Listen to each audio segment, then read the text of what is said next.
What's up, guys? Today we're going to be reviewing Winnie the Pooh Blood and Honey 2. I know people might have forgot, but Bambi the Reckoning is coming out, I think, July 25th of this month, so that's why I'm kind of re-reviewing these. I'm not going to re-review Peter Pan's Neverland Nightmare, because that was a recent review, and my opinions haven't changed much on it. I just thought it was okay. I thought it was pretty good. Not the worst movie of the year, which is shocking. Shocking. But let me just start with this.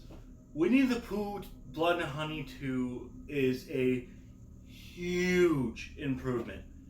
And I mean that a lot. It's such a huge improvement. I feel like the directors listened to the criticism that the first one got and all the hate. Decided to make a sequel and learn from their mistakes. And this movie does have its flaws. It's still not great. It's just a fun, dumb horror movie. And this one I can sit through. And this one I'd be willing to watch on repeat a couple of times, actually. It's fun bad. It's not an awful movie. So there's that. So good job on the director. It was holy shit. After I saw that first movie, I didn't even want to continue, but I wanted to give this a shot, and I'm glad I did. I'm going to start with some of the negatives, and then I'm going to start the positives. So, gotta say, the pacing is pretty bad for me. I'm not a big fan of the pacing. It's just all over the place. Most of the time that doesn't really bother me, but with this it kind of does. I don't know why. I guess I wanted a little bit of story. I gotta say, a little spoiler, Piglet is so underused, and he's like one of my favorite Winnie the Pooh characters. He gets just fucking his head blown off within like the first, oh god, it was like 10 minutes. I was so frustrated. I thought he was gonna beef there for the rest of the movie. So, the acting is still not great. It's not atrocious like it was. And I think, honestly, those are all the negatives that I can think of. Some of the negatives that I have also are basically positives because it's just dumb fun. I can accept that. And I feel like that's what really works with this movie. It doesn't take itself too seriously. It still has that goofy, campy side and stuff. And the first Winnie the Pooh, which I don't know how, but it made over $1 million. So you could tell the budget was actually like a lot more in here. You could tell that instead of just worrying about paying the actors, they actually put a little bit of heart into it. And I gotta say, the makeup effects look so much better. I love the looks way better than the first. I think Piglet looks awesome, which I was so sad to see it go that early. So I think Winnie the Pooh looks great, a lot better. I love how they have this fuzzy look to them. It still looks a little cheap, but I mean, what do you expect? It's a huge improvement from the first. You get a little more characters in here, which is also a refresh. You get Owl and Tigger, which Tigger like quotes Freddy Krueger multiple times, so I like how they kind of inspired him off of Freddy Krueger. I thought that was pretty cool. Another problem I didn't mention, you can barely tell the difference between when Pooh's on screen, unless they're in the light, then it's a different story. But if they're in the dark, you can't even tell Piglet and Tigger, you can't even tell Tigger and Winnie the Pooh apart. It's so hard to tell in the dark, but when their like lights are on them, then you know who it is. So I gotta say, the person who plays Christopher Robin did really good. He was actually a really good, cool character, relatable character to follow during the movie. I think he took that disastrous performance of the first one, and he's kind of charismatic. I really like it, and I guess he co-produced this movie, the guy who played Christopher Robin. I think he did a damn good job. Now, there's a twist in this movie that I did not see coming, which I don't know how to feel about it, but you know what? They did something different, and I respect them for it.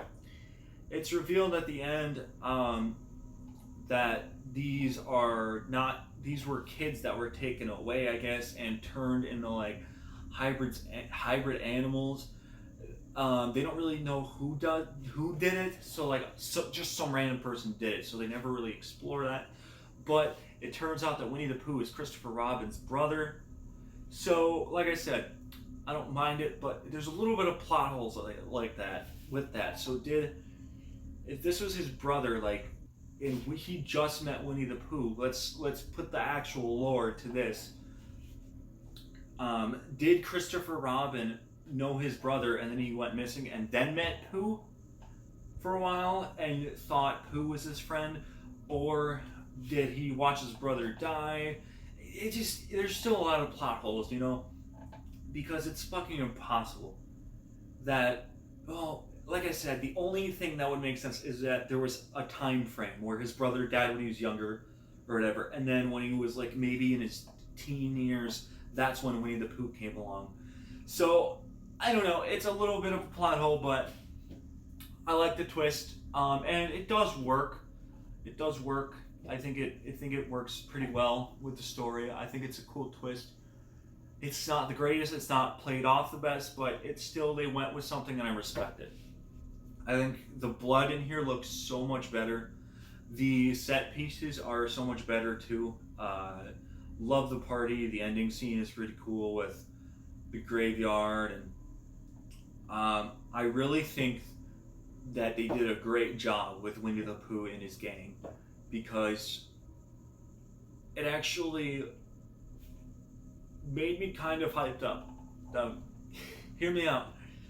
What I wanted from that first movie is I wanted them to be like monstrous. I wanted them to be, and I had a lot to be desired from that movie.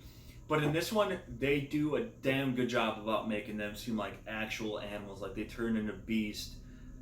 And these characters, I can understand eating Eeyore more than the first one, because the first one just had people in fucking costumes with a fucking mask over their head. Like I said, I could make a better movie with in this one, they actually put like time into it and had them actually moving. Like there's a part in the hallway where Pooh is actually like crawling like an animal, and the physicality, the actor did really good. I'm like, oh shit, okay, this is what I want from a goofy ass horror movie.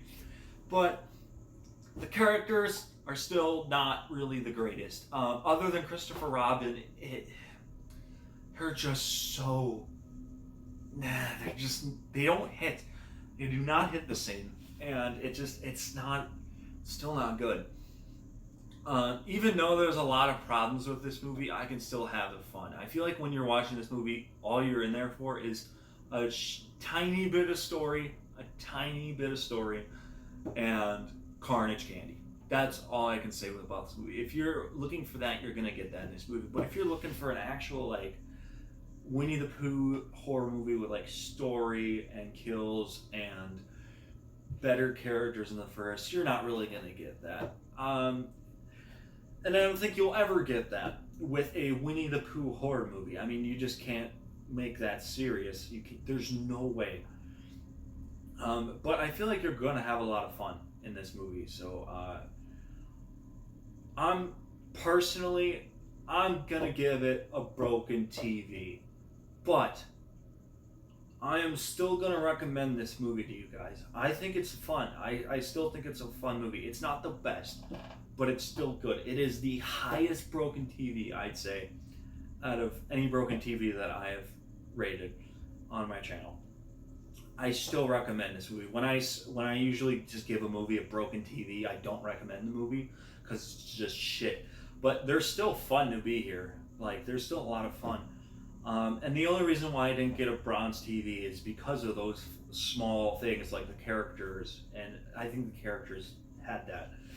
So, but otherwise, huge improvement, actually. I gotta give them a round of applause because I thought this movie was gonna be terrible. Wow. But maybe it's because my expectations were low that I came out of this pretty surprised.